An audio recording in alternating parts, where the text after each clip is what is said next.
So, good morning, everyone. My name is Arafat, and I teach history on the textbook platform. So, in this session, let us spend some time discussing a very important topic. In fact, in our previous class, we started with the NCERT series. Let me repeat. So, we are now discussing the NCERT 8th class history text. Got my point. So those students who have not watched our first lecture, you may kindly watch the class after the end of this session. So once again, a very good morning, everyone. So in the previous class, we had a discussion on the first chapter of the first chapter of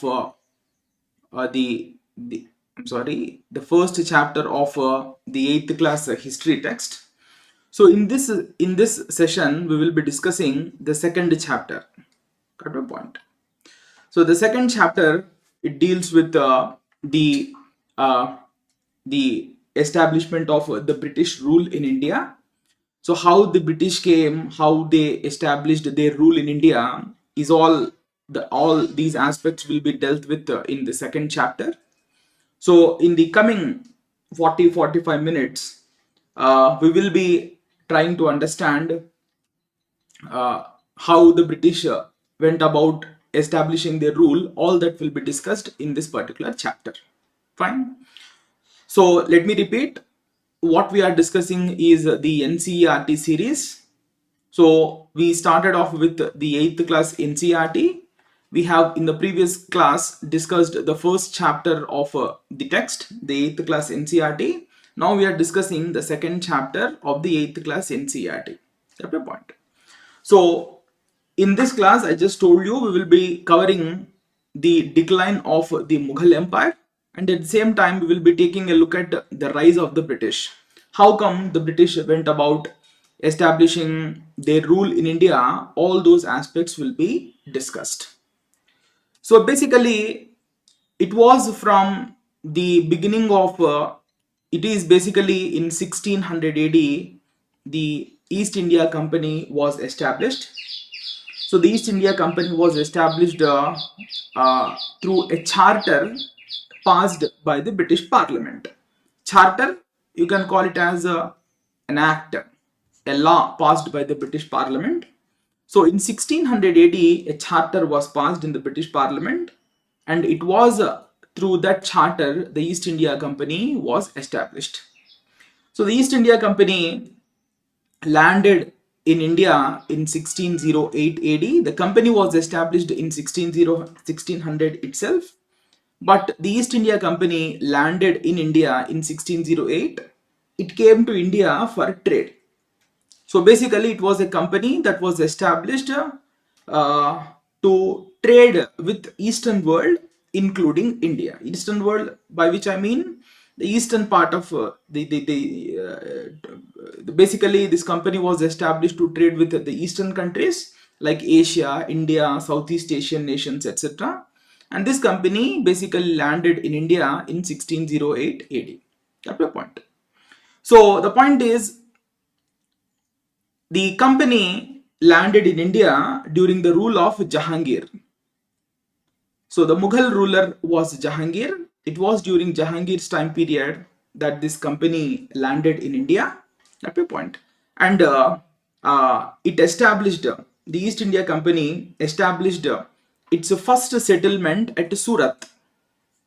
Surat in 1613 AD. That is factory or settlement, one and the same. At one point. So that is after landing in India, the East India Company established its first settlement at Surat in 1613 AD. And that's how the commercial presence of the East India Company in India started. At one point. That's how the commercial presence of the East India Company began in India. But the point is, East India Company was not the only European company. Besides East India Company, there were other European companies also operating in India. Let me repeat this point once again. East India Company, that is English East India Company, was not the only company operating in the Indian subcontinent. Besides the English East India Company, there were other European trading companies also. For example, say there was Portuguese.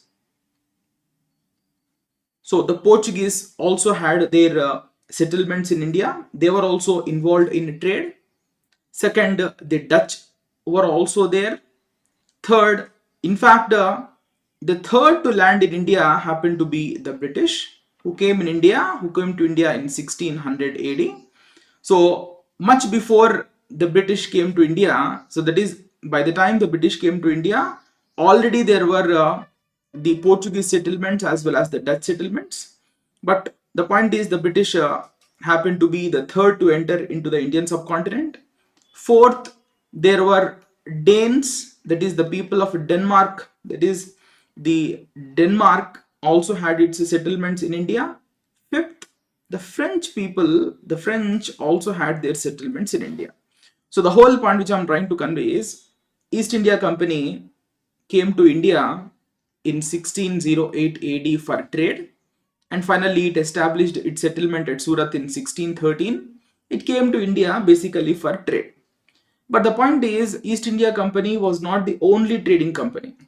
Besides East India Company, that is English East India Company, there were other European trading companies operating in India. Say for example, the Portuguese also had their company. The Dutch people, that is which I mean Netherlands. So Netherlands also had its settlements in India. Similarly, the Danes, Denmark also had their settlement. The French also had their settlement. So the point is, as a result, there was intense competition between all of these European trading companies. That is, these European trading companies indulged in intense competition. So this intense competition paved the way for wars between these European companies. Let me repeat this point once again.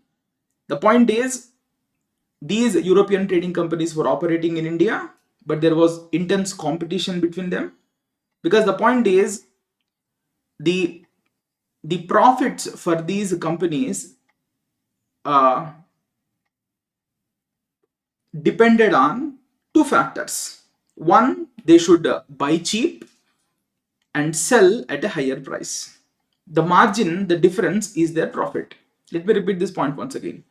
So the profit margin for these companies depended on two factors.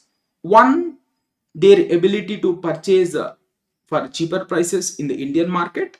And second, their ability to sell the same goods in the European market at a higher price. These two factors determined the profit margins of these European companies. But the point is, these European companies were actually competing in India for the same goods. So, for example, all these five companies wanted good quality textiles, particularly the cotton textiles. All these five European companies were also competing for the same spices.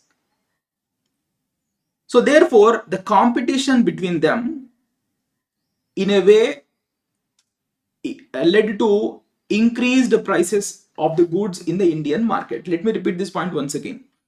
So all of these European trading companies were actually competing for the same goods. So the competition between them, in a way, pushed up the prices of the commodities in the Indian market. And similarly, these companies were also competing between themselves to sell the same goods in the European market.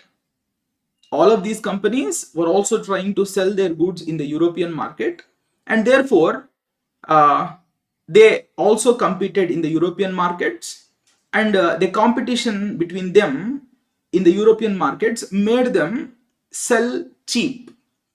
So the competition between all of these companies, in a way, was resulting in losses for these companies. Let me repeat this point once again. Why did these companies come to India?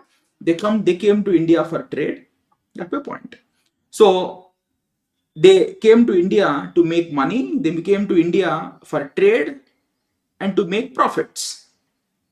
But the point is, all of these European companies operating in India competed for the same goods. They competed for textiles, they competed for spices.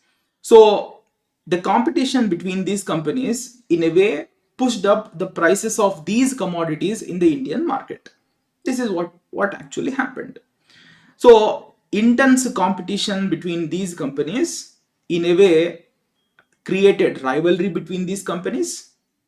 Intense competition between these companies, in a way, also led to wars. It resulted in wars. Got your point?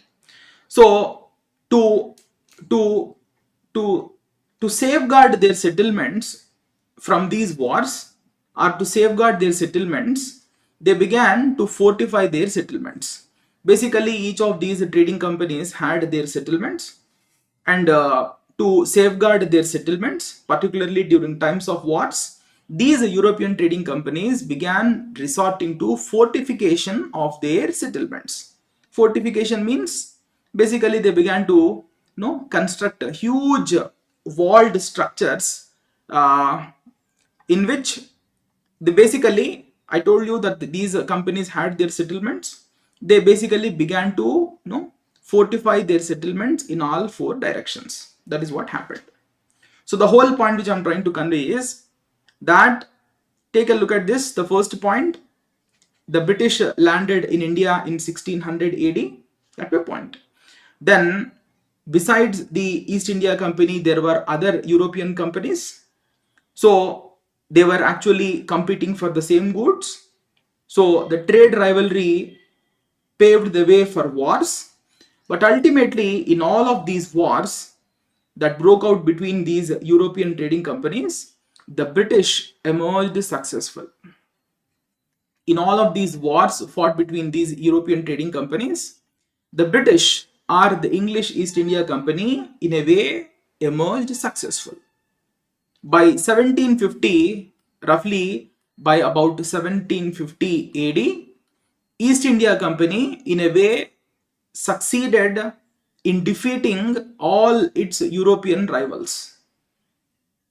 By 1750, East India Company, in a way, succeeded in defeating all its European rivals. The Portuguese were defeated, the Dutch were defeated, the Danes were defeated, the French were also defeated by the British. So in a way, only the British remained as a dominant trading company in India after 1750 AD. I hope I am clear.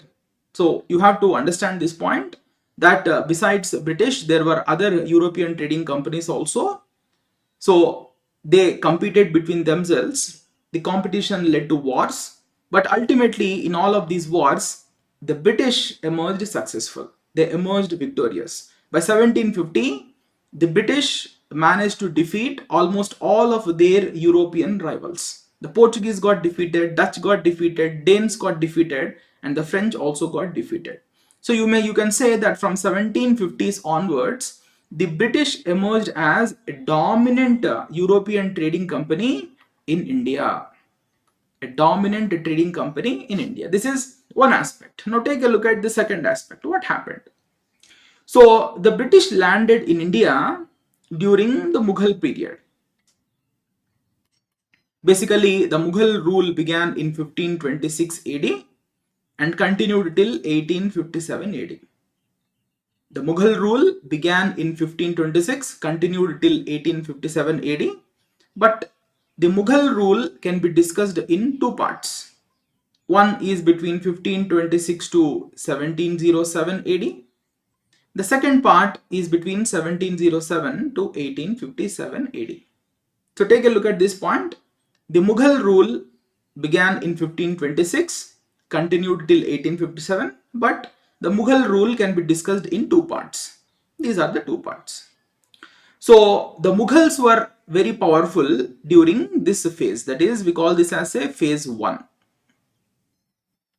In phase 1, the Mughals were very, very powerful. But in phase 2, the Mughal rule continued to survive, but the Mughals were very, very weak. This is phase 2. So from 1707 to 1857, the Mughal rule survived, but the Mughals were no longer a powerful kingdom. They became very, very weak. So the point is, it was during the Mughal rule, the British landed in India. I just told you the British came to India in 1608. They landed in India during Jahangir's time period. So till 1707, the Mughals were very, very strong. Till 1707, the Mughals were very strong. So the last powerful Mughal ruler was Aurangzeb, who was in power between 1658 to 1707. That's the point. So I am not going into the details here. So basically, the last powerful Mughal ruler happened to be Aurangzeb, who was in power between 1658 to 1707. But the point is, Aurangzeb died in 1707, and none of the successors of Aurangzeb were powerful or efficient rulers. So Aurangzeb died in 1707. He was the last powerful ruler. So after his death, none of his successors were efficient rulers.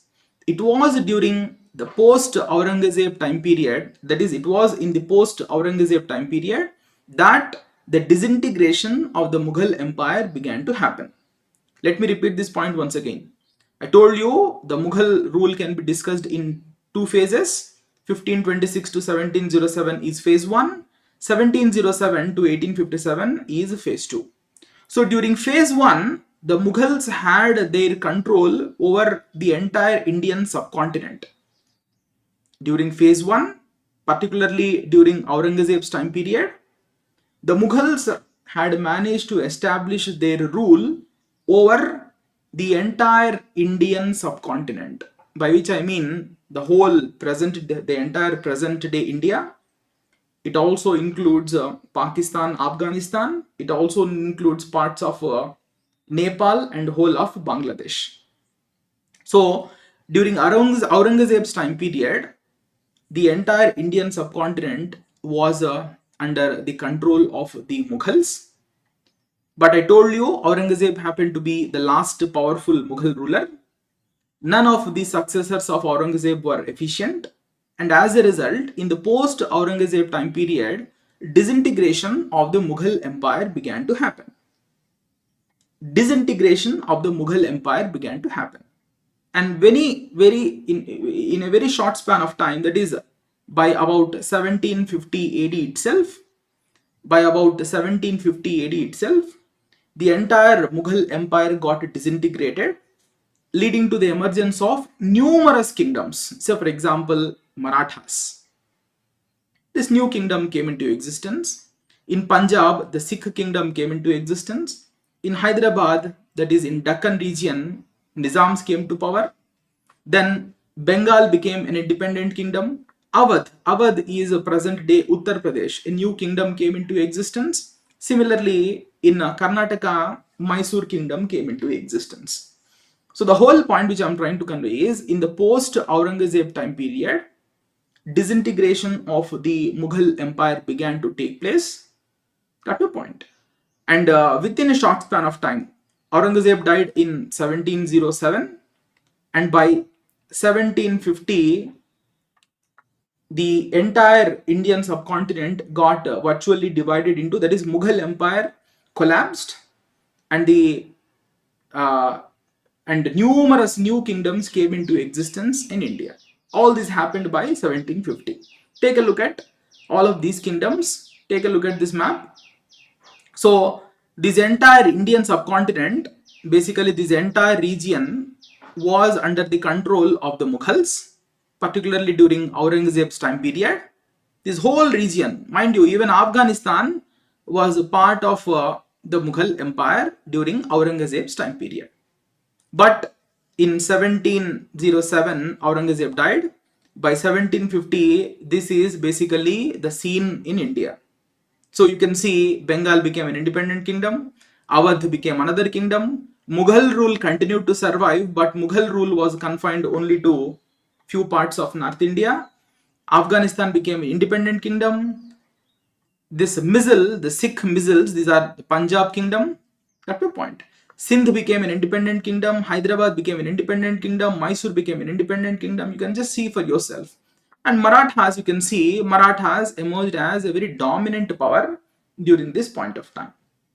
So the whole point which I'm trying to convey is, I have tried to give two sets of information here. One, by 1750, the British East India Company, that is English East India Company, succeeded in defeating all its European rivals and emerged as a dominant trading power in India. That is development number one. This happened by 1750.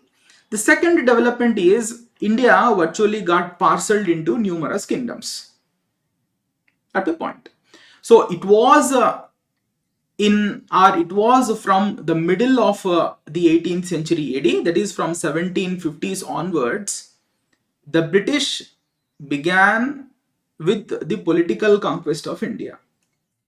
It was from 1750 onwards, that is, it was in 1750s that the British began with their territorial conquest of India.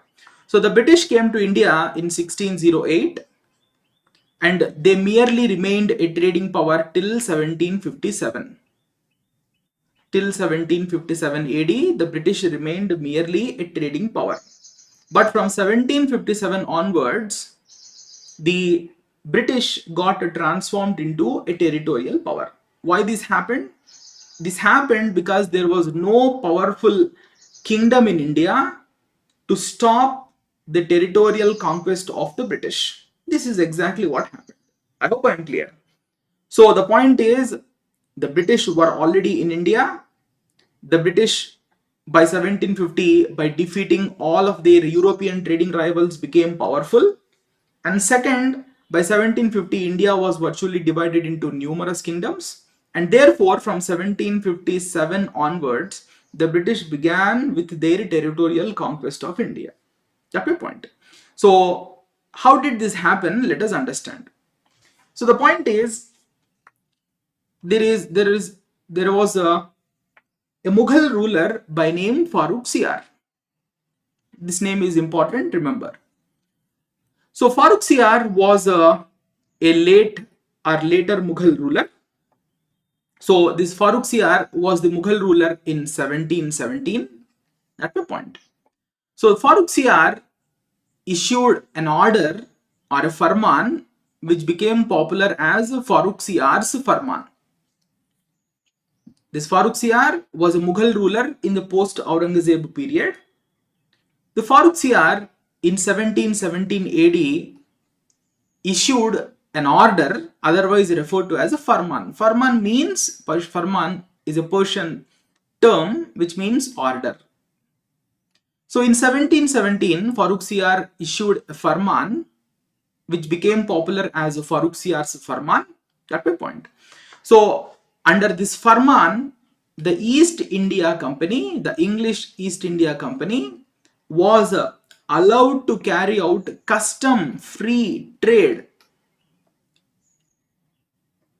in India by paying 10,000 rupees annually to the Mughals. Let me repeat this point. This order passed by Farooq Siyar is popularly known as Farooq Siyar's Farman. This Farman was passed in the year 1717. So under this Farman, the English East India Company was allowed to carry custom-free trade or duty-free trade. Duty-free trade within India by paying 10,000 rupees annually to the Mughals. 10,000 rupees annually to the Mughals. That's my point. So what is this custom-free trade?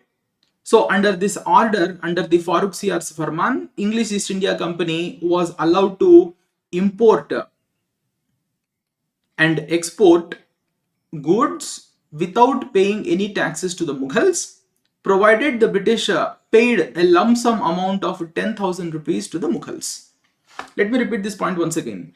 Under the Farooq C.R. Farman, the English East India Company was allowed to import goods or export goods without paying any taxes to the Mughals, provided they paid, that is English East India Company paid 10,000 rupees, a lump sum of 10,000 rupees annually to the Mughals. That is, upfront the British were required to pay 10,000 rupees annually to the Mughals, and thereafterwards East India Company was allowed to carry out custom-free trade in all parts of the Mughal Empire. That is, they were not required. It is custom-free trade or duty-free trade. It is all one and the same. Sri Lakshmi, fine. Custom-free trade or duty-free trade, it all means one and the same. Got your point? So the whole point is this facility was allowed to the British under this Farooq C.R.'s Farman. This point is important because this Farooq C.R.'s Farman is considered to be a very important. It was basically this the Farooq C.R.'s Farman was very important for the British, because as a result of this Farman, there was a many-fold increase in the profits of East India Company. As a result of this Farman, we see a tremendous increase in the profits of East India Company. Earlier, East India Company was basically required to pay taxes. That is, they were required to pay import or export taxes whenever they imported or exported goods. But under this new Farman, that requirement was not there. So as a result, what happened? The most scholars say that Farooq C.R.'s Farman was a game changer for the British. As a result of this Farooq C.R.'s Farman, the British were not required to pay taxes all the time whenever they imported or exported the goods. And as a result, what happened? Many scholars say that as a result of this decision taken by the Mughal ruler, there was a tremendous increase in the profits of East India Company. That's the point. There was a great increase in the profits of East India Company. That's the point. So the point is, the East India Company used the same money. The East India Company used the same money, that is the same profits, to build up its army, with whose support it went about occupying different parts of India. This Farooq C.R.'s Farman is in fact a very important event in the history of India. Had it not been for this Farman, possibly the East India Company would have found it difficult to go ahead with the territorial conquest of India. So this Farman greatly increased the profits of East India Company, and the East India Company used the same profits to build up its army, and used the same army to go ahead with the territorial conquest of India. This is what happened. That's the point. So this is the third major development. Fourth, the point is, I told you in the post-Aurangzeb time period, the entire Indian subcontinent got disintegrated. Take a look at this Bengal. Bengal, in fact, became an independent kingdom way back in 1717 AD itself. Because the Mughal rulers were weak, the officers of the Mughals themselves began to declare independence. So, for example, the one who made Bengal independent was one Mr. Murshid Quli Khan.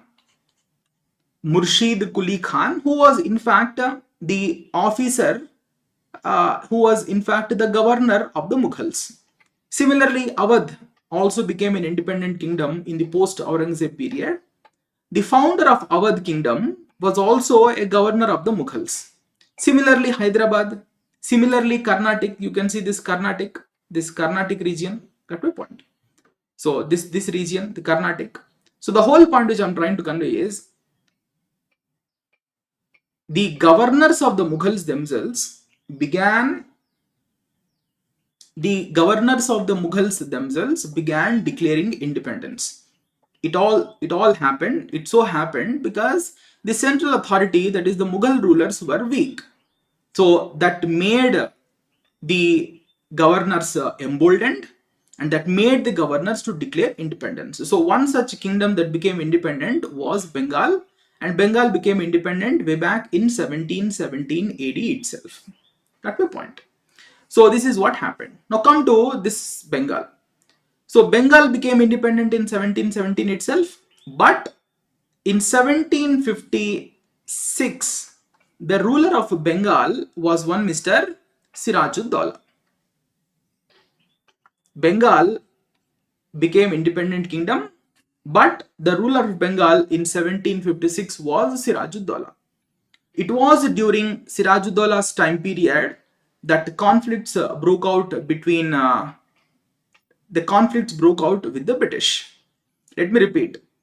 So I gave you the developments in India in 1750s. Let me repeat here. I in fact laid out 3 developments before you. One development is by 1750, the English East India Company, after defeating its European rivals, emerged as a dominant trading company in India. This is development number 1. Second development, by 1750 AD, the Mughal rule collapsed, leading to the rise of numerous kingdoms in India. This is the second development I told you. But Mughal rule continued to survive, but over a very limited territory. This is the second development. Third development is that the later Mughal ruler, that is Farrukhsiyar, issued a farman known as Farrukhsiyar's farman that greatly increased the profits of East India Company. This is the third development. Got your point? Now come to the fourth development. So these 3 developments, the first 3 developments made East India Company a very, very powerful entity in India. The first 3 developments led to or made the East India Company emerge as a powerful entity in India. The first 3 developments. So the point is, from 1757 AD onwards, the British began to go ahead with the territorial conquest of India. From 1757 onwards, the British began to go ahead with the territorial conquest of India. The British conquest of India began in 1757 and ended in about 1856. Exactly for about 100 years. So the British conquest of India began in 1757, ended in 1856. Got my point? So the British conquest of India went on for exactly 100-year time period. This is what happened. So during this 100-year time period, the British conquered roughly 60% of the present day India. During this 100-year time period, the British conquered roughly 60% of present day India. And the territory that came under the direct control of the British is referred to as British India. That's my point. But roughly 40% of the territory of India was not conquered by the British. So the remaining 40% of the India was under the control of various regional kingdoms, which we call as the princely states. I hope I am clear. So let me make it very clear. The British conquest of India began in 1757, went till 1856, exactly for about 100-year period. So during this 100-year period, the British conquered only 60% of present day India, and that part of India that came under the direct control of the British is referred to as British India. But roughly 40% of present day India was not conquered by the British. It remained under the control of various regional kingdoms. So those regional kingdoms all put together are referred to as princely states. This is what happened. So the whole point is the British did not conquer these 40% of the princely states. 40% of India, they continued to remain under the control of the princely states. And the same situation continued till 1947. Till independence of India, these princely states continued to exist. This is the point. I hope I am clear. So the point is, it is between 1757 to 1856, the British went ahead with the territorial conquest of India. That's the point which I'm trying to convey. That's the point. It is between 1756 to 1850, 1757 to 1856 that British went ahead with the territorial conquest of India. That's the point. So that's all for today. In the next class, I will take up the actual the territorial conquest of the British. How did the British went about conquering these kingdoms will be discussed in the next class. Is this point clear? So in the next class, I will be all of you you kindly keep attending. You also convey the same to your friends who might also be preparing for the UPSC exam. This NCERT session will continue at a point. So this NCERT session, this series will be continued in the coming days. So with this, if you read NCERT, I'm sure you will not have any trouble in understanding the topics. At a point. So you make it a point to attend our sessions regularly. At a point. So that's the end of today's session. But in next class, I will take up how the British went about conquering the other parts of India will be discussed. That's all. That's all for today. See you in the next class.